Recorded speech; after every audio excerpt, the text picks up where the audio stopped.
Welcome to the Reflect On podcast, where we embark on inspiring conversations filled with truth, vulnerability, and, well, anything else that'll help us learn, grow, and live better lives. I'm your host, Kevin P. Murphy.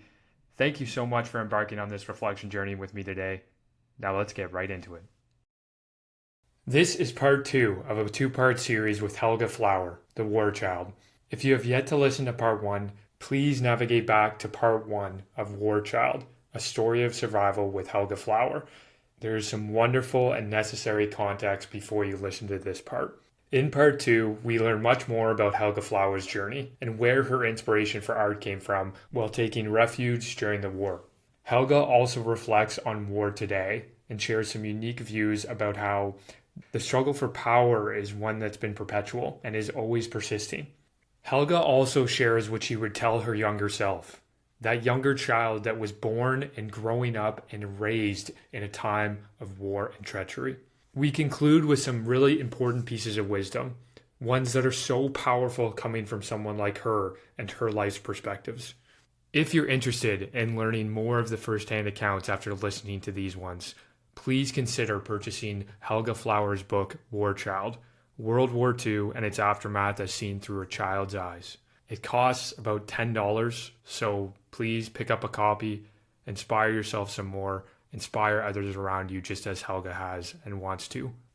If you've listened to part 1 and you're ready for part 2, please enjoy this episode and thank you as always for listening. Here is Warchild Part 2 with Helga Flower. You're hovering around something I was very curious about, which is, first of all, the moments where you were able to find light, whether it was real light or the ambiance of light of life in such tragedy that you and your family were going through, especially when you were displaced and refugee in Germany. But one of the things I noticed, and I would love to hear more about, is how your passion for art was created and how that seemed to be your sketching or your artwork, how that seemed to be a light that you could find on these random days when you were living in just basically horror all the time. How did that come to be your love for art, and how significant was it for you in your childhood all the way till today? Oh, that's another book. Okay. I find, and I find that true with a lot of artists, not just painters, but musicians and so on, is a lot of alone time, being alone a lot. And because I never went outside because I was bullied a lot. And so I was afraid to go outside because many things happened when I went outside. First of all, I need to tell you, my whole family was, by not having anything, you need to figure out how to get something. And that alone is almost artistic. By being alone and where I lived, by walking on that apartment, which was just awful, bare boards, some boards missing where you walk. By stepping on it, it made noises. Each board made different noises because they were all loose.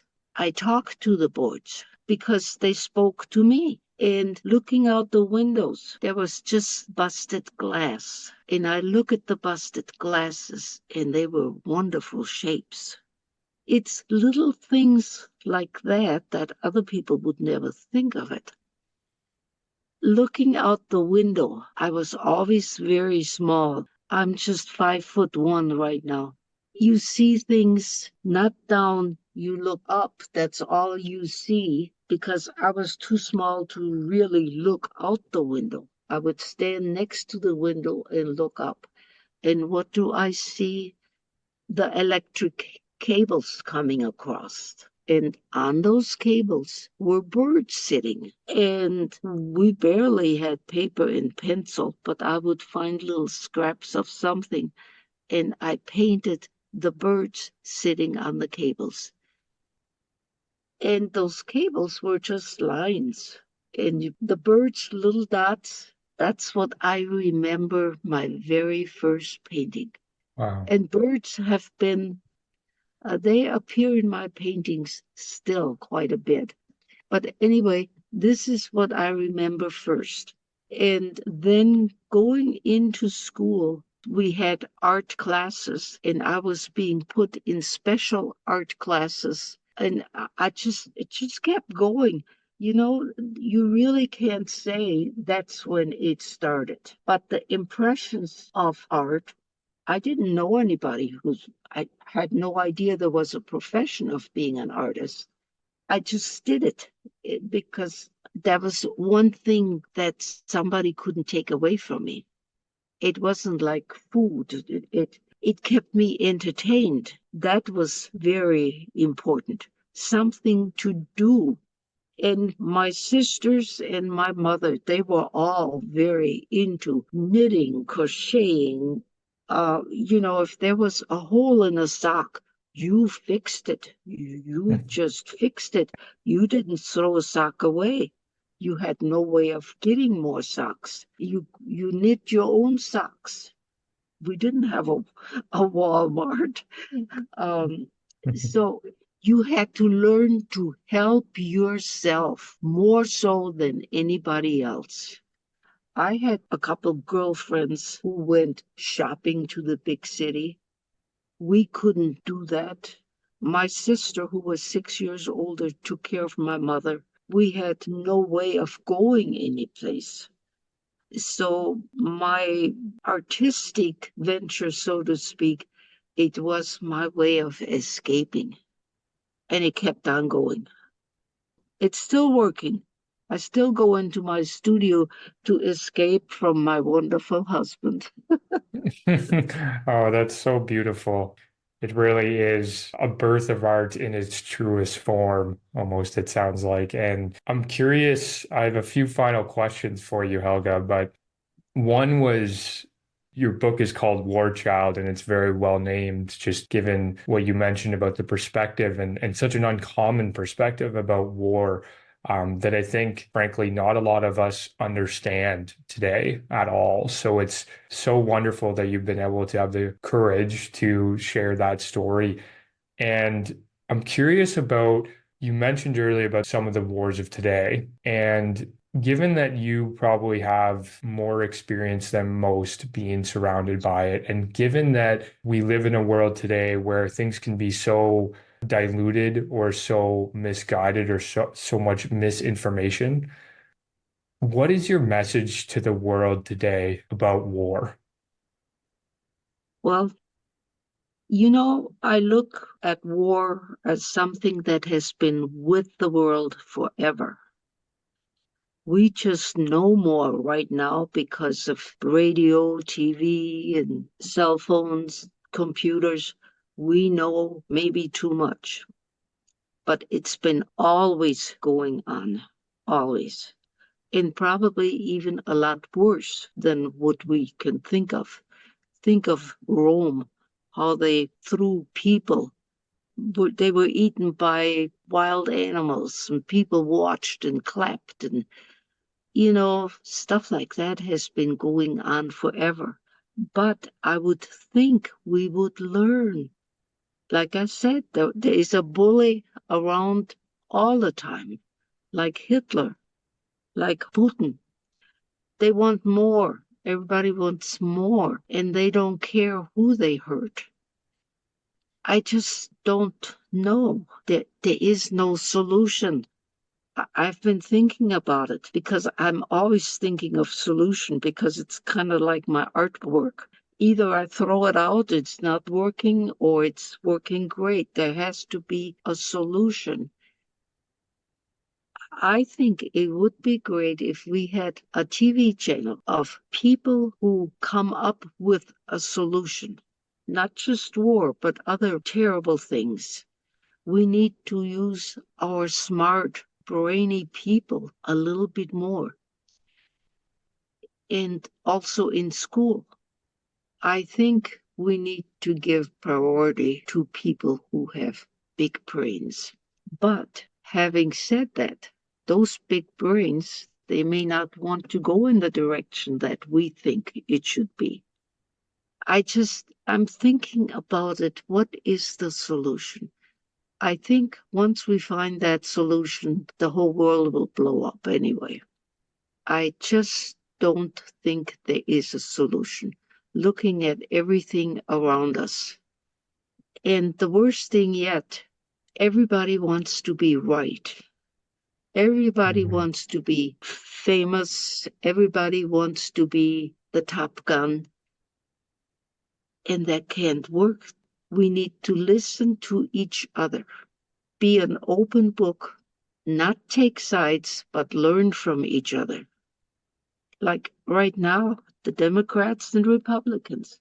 Who's right? Who's wrong? We need to find an answer, but who has the answer? I don't. I don't. And I keep working on it. Well, I think that's what's so beautiful is that it was very candid, but what I'm hearing you say, and please correct me if I'm wrong, is that we seem to always categorize ourselves and compare whether we're from a different Yes. country or a different religion or a different background or Yeah. just anything that's different. But what we all are is human. And we all want to be right. And right over what? There was a saying that really impressed me. We are like the Crayola box full of colors.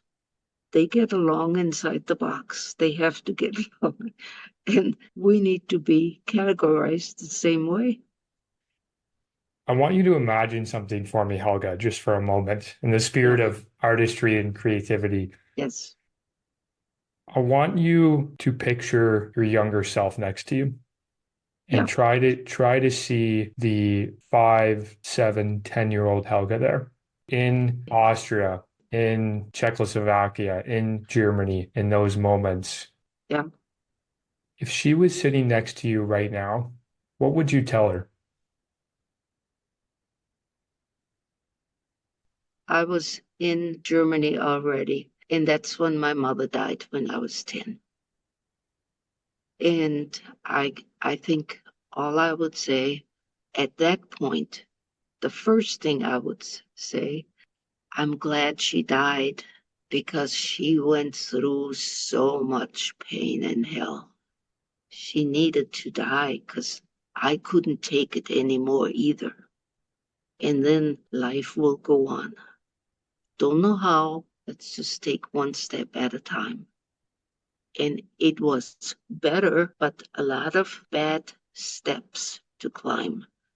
But I didn't have to beg neighbors for some food. I had a roof over my head. I lived with my older sister at that time. But just not to hear your mother scream of pain, it helped me survive more. It was a good thing. Yes, I hated to lose my mother, but I was okay with it because it stopped a part of my life that was just the worst anybody could imagine. My mother went through cancer without any help till the very last moments. And her pain was so terrific. We didn't sleep all night because she screamed of pain so much. I sat in my bed and I prayed the whole rosary for her to quit crying, and it was just awful. Wow. And my mother, Martha, would sit on her bed and rub her feet, and she couldn't, we just didn't sleep. And we felt so bad. There was just nothing we could do. Myself, yes, I would say, I would think, I wonder if tomorrow will be better. It's just living from day to day. And I was so undernourished. I didn't even know it. People would say, how are you feeling? Oh, I'm fine. Yeah. And then I went to a doctor and oh my God, this was wrong. This was mostly undernourished. Hey. And just, I didn't know. Of course, as a child, you don't think about those things. You know my Couple, life pretty much by now. no, it's such a beautiful one, Helga. You are incredibly inspiring, as I've said, but I just don't know how to even put it to words, how incredible, again, the fact that you can share your journey, but also the journey that you've survived in. And I have a couple of final questions that I ask everyone. Everyone gets the same questions. And this first one is called Wisdom Bites. So imagine just for a moment, hypothetical situation, okay? But imagine you could see everything in front of you like it was on a canvas. And it was all of your knowledge, all of your wisdom that you have accumulated over all of the years of your life. Not just as a child, not just middle age, all the knowledge and wisdom you've accumulated. Imagine it was in front of you. Now imagine that that canvas was entirely blank. So poof, it all went away. Yeah. If you could only live by two or three pieces of wisdom for the rest of your life, what would your two or three wisdom bites be, Helga? Okay. I think in my book, I have several statements right at the beginning of each chapter, some wisdom. And that is towards the end, all the bad things that happened, you need to learn from it and just have hope. Hope is the most beautiful part. If you have no hope anymore, there's nothing left. But I always had hope. When you're a child, your hope is, I hope there's somebody outside to play with, or I hope I'm going to have a nice lunch. It changes continuously as you grow. So, so a message of hope is one that makes sense. Any other Yes, wisdom bites that you would love to share? keep on going. Things will get better. It's like when I can't find something, I don't start screaming and hollering. What did I do with it? I just stay cool. Don't get too upset about anything. Things happen the way they are supposed to. I think this is one thing. I just met a friend since we moved here. It's just amazing. I was meant to meet her. Things happen the way they're supposed to. Now, maybe I know better. Maybe it's just an excuse for something to happen. But it feels good to say, well, if that happened, it was meant to be. I was meant to go through life that I wrote about in the book because everything happens. There's no way I could have imagined it. Everything happens for a reason, too. I like to keep that in mind. Everything happens for a reason. And as far as misplacing something, usually it shows up someplace anyway. So why worry about it? So don't worry about the little things. I know my son keeps saying, don't worry, Mom. Always don't worry. Yeah, he knows I worry. I think it's just worrying is part of a mother. But life happens the way it's supposed to. Just learn from your mistakes, and especially the mistakes that weren't your fault. Enjoy life the way it is, and whatever happens will happen. It's not going, you can't wish it away. Enjoy every day, enjoy the great things. And I do, and I enjoy meeting you.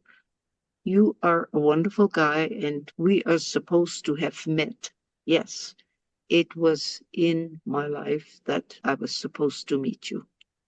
Well, thank you, Helga, for those compliments, and thank you for those pieces of wisdom, and thank you for sharing your journey.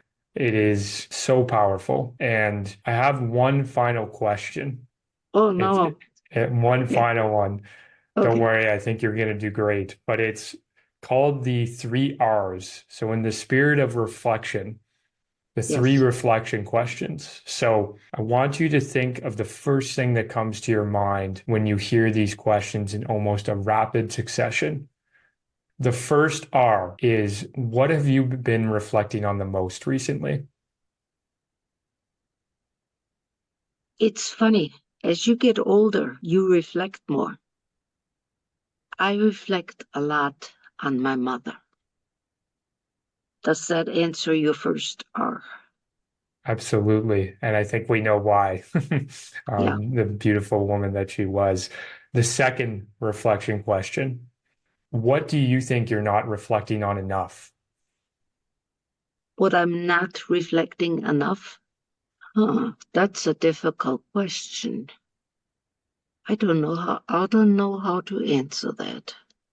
That's okay. I know you're an incredibly reflective person, so I won't hold it against you, I promise. The third reflection question. What is one thing that you think we could all reflect together on more as a society to help move us forward? I think we need to think more about our kids growing up and getting into the same situation I was, perhaps. We need to make them aware more about loving each other, paying attention more, raising them more carefully. It's okay to show them some hard times, not giving them everything they want. Because if you give them everything they want as a child, they will want everything as an adult. And that doesn't work because they will run into hard times and they won't know how to deal with it. So I would basically say that for your third arm. For your second arm, let me think about that. And I will get back in touch with you and tell you, because that needs time. Absolutely. And that'll be worth hearing the answer. Helga Flower, thank you so much. You are such an impressive and an incredible human being. I can't thank you enough. Thank you for Thank sharing you. your story. Thank you. I hope to stay around 10 more years and give you some more answers, because as you get older, you get more smart. And we're all hoping you stick around a lot longer too. Okay. Thanks a lot, Thank you Helga. so much. That was great. Thank you very much for spending time with me on the Reflect On podcast today. If you found this episode enjoyable or inspiring, please share it with those who it may help and leave a positive review so that we can grow together. Until next time, reflect onward and keep moving forward.